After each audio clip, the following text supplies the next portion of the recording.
দক্ষিণ আফ্রিকার ওয়ানডে দল বেশ অনেক দূরে, যেখানে তারা 2027 সালে ঘরের মাঠে বিশ্বকাপে থাকতে চায়, কিন্তু সেখানে পৌঁছানোর জন্য তাদের সময় আছে, অধিনায়ক টেম্বা বাভুমার মতে।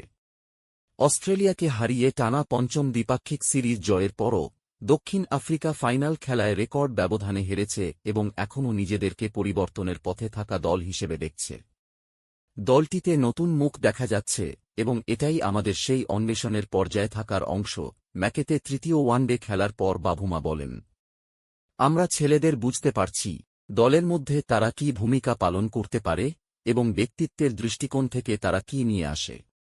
আমাদের কাছে সময় আছে, এখনও 2 বছর বাকি আছে এবং আমরা অবশ্যই দল হিসেবে যেখানে থাকতে চাই তার কাছাকাছিও পৌঁছাতে পারিনি। যদিও দক্ষিণ আফ্রিকা অস্ট্রেলিয়ার ওয়ানডে সিরিজে মাত্র 2টি নতুন ক্যাপ দিয়েছে, ডিওয়াল্ড ব্রেভিস এবং প্রিনেলান সুব্রায়েনকে, তারা এইডেন মার্করাম এবং রায়ান রিকেলটনের মতো নতুন উদ্বোধনী ব্যাটিং কম্বিনেশনও চেষ্টা করেছে। বাভুমাকে 3 নম্বরে নিয়ে গেছে। 3টি মিডল অর্ডার ভূমিকায় 4টি ভিন্ন ব্যাটসম্যান ছিল এবং তাদের অলরাউন্ডার এবং বিশেষজ্ঞ বোলারদের সমন্বয়ে বিভিন্ন মাত্রায় সাফল্য পেয়েছে। মার্করাম এবং রিকেলটন 3টি ম্যাচে সর্বোচ্চ 92 রানের জুটি গড়েছিলেন, কিন্তু তাদের অন্য 2টি স্কোর ছিল 2 এবং 11 এবং উভয়ই অফস্টাম্পের বাইরে তাদের খেলার সাথে লড়াই করছেন। বাভুমা 3টি ম্যাচের মধ্যে 2টিতে খেলেছেন, একটি 50-এর উপরে কিন্তু স্ট্রাইক রেট 90-এর নিচে, যা উদ্বেগের কারণ হতে পারে। মিডল অর্ডারে ম্যাথিউ ব্রিটজকে ছিলেন অসাধারণ পারফরমার্স।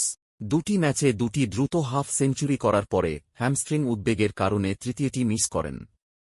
টনি ডি জর্জি ভালো দেখাচ্ছিলেন, বিশেষ করে ব্যাকফুট থেকে, কিন্তু খুব সহজেই তার উইকেট হারিয়ে ফেলেছিলেন।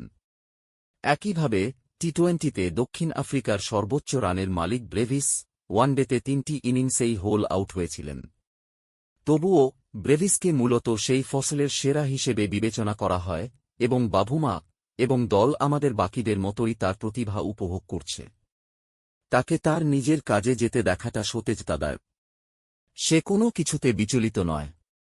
আর যেটা বেশ সতেজতাদায়ক তা হল যখন সে বাইরে যায় তখন তার প্রতিক্রিয়া দেখা। তার জন্য এটা সব। তার বল আরও জোরে আঘাত করা উচিত ছিল। হয়তো আরও অভিজ্ঞ খেলোয়াড়রা ভাববে এটা কি ভালো সিদ্ধান্ত ছিল নাকি, কিন্তু তার মধ্যে তারুণ্যের এক উচ্ছ্বাস আছে, বাভুমা বলেন। সে যত বেশি সময় খেলবে তত বেশি সে তার খেলায় ব্যাটসম্যানশিপ পেতে শুরু করবে, বিশেষ করে দীর্ঘ ফরম্যাটে। আপাতত এটি কেবল ভক্তদের জন্য নয়, দলের মধ্যে আমাদের জন্য বিনোদনমূলক। বোলিংয়ের দৃষ্টিকোণ থেকে দক্ষিণ আফ্রিকার 2টি জয়ী ম্যাচে